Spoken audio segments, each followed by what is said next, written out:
পর বেহুশ হয়ে গেছে। আর আমার নবী বলেন, রাআইতু রাব্বি আযজা ওয়া জাল্লা ফি আহসান সূরাতি, আমি আমার কপালের চক্ষু দিয়ে আমার রবকে উত্তম সূরতে দেখেছি। আর আল্লাহ পাক ইরশাদ করতেছেন, মা যাগাল বাসারু ওয়া মা তাগা, যখন তিনি দেখেছেন তখন তিনার দৃষ্টি অন্যদিকে ফিরে নাই, চোখের পলকও পড়ে নাই। এইদিকে মুসা কালিমুল্লাহর মেরাজ ছিল, আল্লাহকে দেখে নাই, আল্লাহর নূর দেখার পরে বেহুশ হয়েছে। আর হাবিবুল্লাহর মেরাজ হচ্ছে আল্লাহকে দেখার পরে বেহুশ হবে দূরের কথা, চোখের পলকও পড়ে নাই।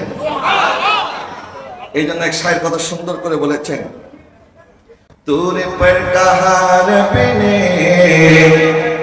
लंतरानी मूसा, तूरे पर कहार बिने लंतरानी मूसा,